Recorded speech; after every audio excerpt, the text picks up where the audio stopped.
Bienvenue dans cette nouvelle édition de l'information sur Africa 24, à la une de l'actualité. Réunion spéciale ce mercredi à la 67e session de l'Assemblée générale des Nations unies à New York, consacrée à la crise au Mali.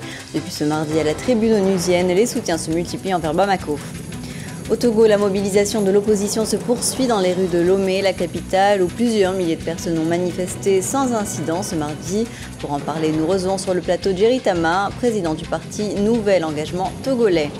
Et enfin, Madagascar, l'État ne consacre que très peu de moyens au secteur culturel. Elia Ravalo Monanso, la ministre de la Culture, espère renverser la vapeur.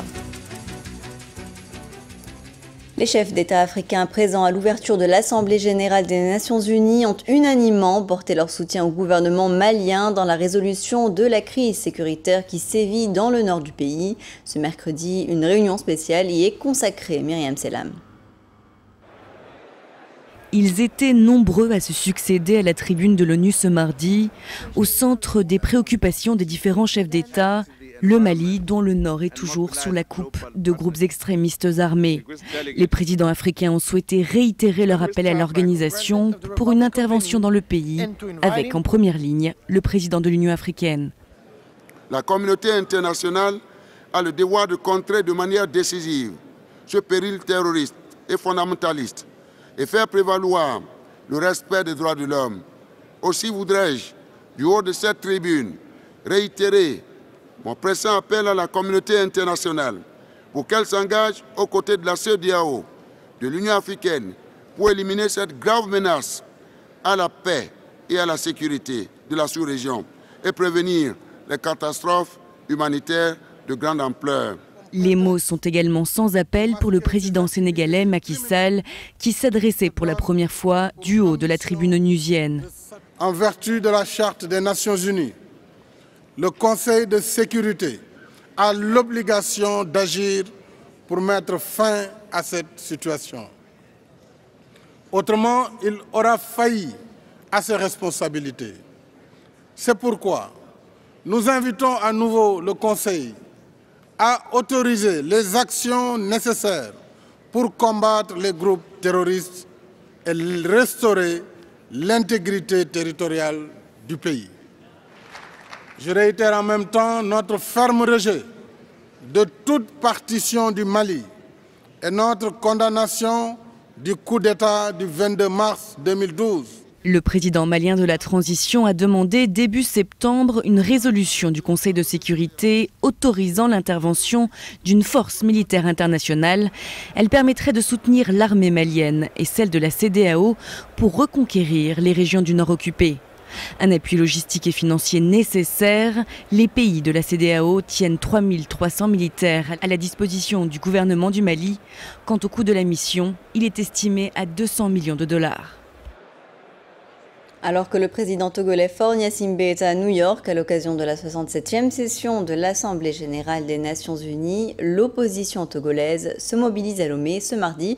Ils étaient plusieurs milliers à battre le pavé pour réclamer un changement de gouvernance. De nombreux mouvements sont prévus, notamment mercredi et jeudi. Pour en parler avec nous sur le plateau, Jerry Tama, vous êtes le président du parti Nouvel Engagement Togolais. Bienvenue sur Africa 24. Bonjour. Alors, votre parti était membre de la coalition Arc-en-Ciel et s'en est aujourd'hui désolidarisé. Pourquoi ? Le parti s'est désolidarisé parce que nous estimons qu'il y a plusieurs voies, vous savez, dans un pays aussi gangréné par une crise aussi profonde, aussi prise en étau par un régime qui est séquentenaire aujourd'hui, qui ne lâche rien. Il faut autant explorer les voies du soulèvement populaire par la marche et tout ça, mais il faut explorer d'autres pistes. Et entre-temps, le net a trouvé qu'on ne pouvait pas se satisfaire uniquement de la manifestation de rue pour en venir au bout d'un régime qui est au pouvoir depuis 52 ans. Mais est-ce que vous soutenez aujourd'hui toutes ces protestations, mais comme bien il y en a sûr. eu donc ce mardi, notamment ce mercredi et jeudi ? Vous savez, ça fait une population qui sort en semaine, surtout pour une population togolaise qui est très très mal au point du fait de la mauvaise gestion du pays. Que des gens sortent par milliers en semaine, mardi, mercredi, jeudi, c'est qu'il y a une vraie souffrance morale dans le pays, doublée la souffrance matérielle. Donc oui, bien sûr que nous soutenons, et même nous avons des militants qui sont à ces marches, mais la seule différence que nous disons, c'est qu'il faut être en mesure d'explorer d'autres passerelles, il faut mettre le dialogue au centre du débat, parce qu'il n'y a pas de nation qui se construit sans le dialogue, et il faut éviter, et c'est là notre position, il faut éviter, par exemple, aujourd'hui, d'appeler à l'insurrection populaire,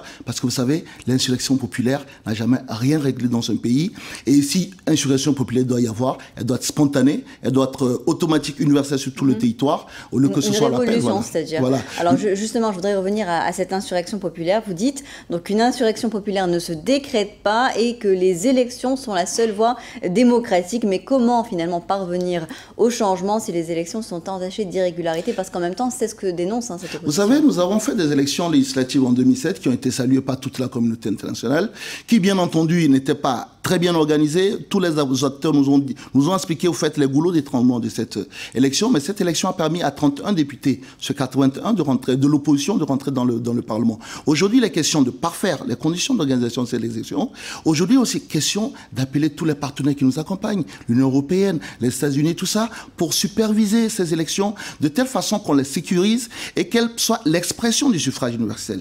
Mais pour ce faire, il faut s'asseoir. Il faut être en mesure de se regarder dans le blanc des yeux et dire les choses qui ne vont pas et ensuite les régler.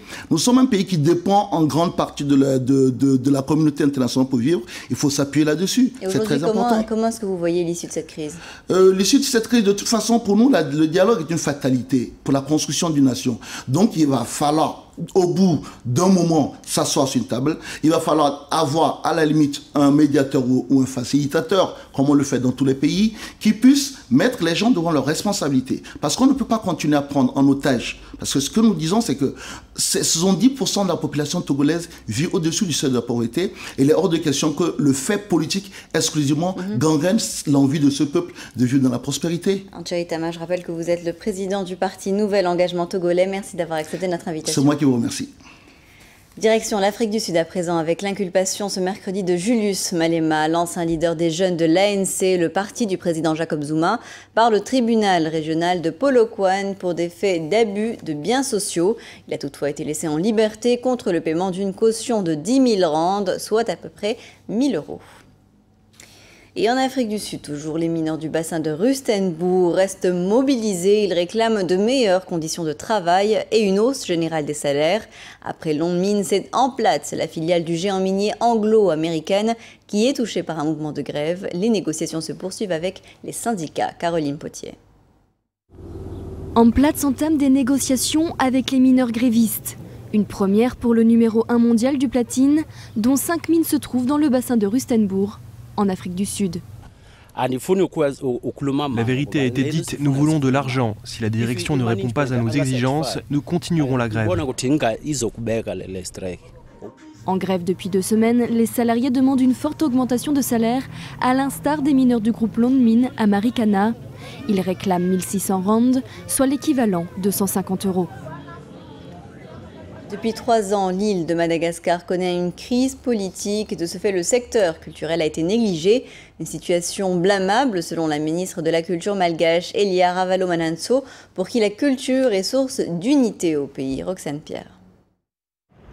Quelle place pour la culture à Madagascar quand le pays est en attente de la résolution d'une crise politique depuis 2009 ? Au carrefour de l'Afrique et de l'Asie, l'île Rouge bénéficie d'une diversité culturelle et d'une créativité artistique riche. Poésie, littérature, musique, chant, danse. Un atout cependant vite rattrapé par les aléas de la vie politique et des coupes budgétaires qui en résultent. Le budget, par exemple, de l'État ne consacre que très peu de moyens au ministère de la Culture. Et ce qui est très dommage, parce qu'il y a une phrase par laquelle j'ai défini la politique culturelle nationale qui a été créée en 2005 et que nous promouvons énormément en ce moment. Je dis toujours à tous mes collègues, nous avons une mission essentielle, c'est celle de porter l'âme de notre peuple. Face aux inquiétudes de la communauté internationale et de la SADC sur le retard de la mise en place d'une commission pour la réconciliation nationale à Madagascar, c'est dans la culture malgache du Muramour ou de la lenteur que Mme Elira Velmanatsu trouve une explication. On dit toujours le pays du Muramour, mais derrière le côté Muramour, il y a la recherche de paix. Et c'est encore plus important aujourd'hui, à mon sens, culturellement, puisque ça fait partie de ce que nous aspirons encore et encore à laisser en termes de valeurs. Mieux vaut vivre en paix que de vivre rapidement en guerre. Mieux vaut vivre lentement dans la paix que rapidement dans la guerre. La commission électorale malgache pour la transition a fixé au 8 mai 2013 la date du premier tour des prochaines élections présidentielles. Reste une grande inconnue, la participation des deux protagonistes de la crise au scrutin, l'ancien chef d'État Marc Ravalomanana et l'actuel président de la transition, Ange Radzwin. Ce journal a été réalisé par l'ensemble de la rédaction. Merci pour votre fidélité. Retrouvez dans un instant une nouvelle édition de l'information sur Africa 24.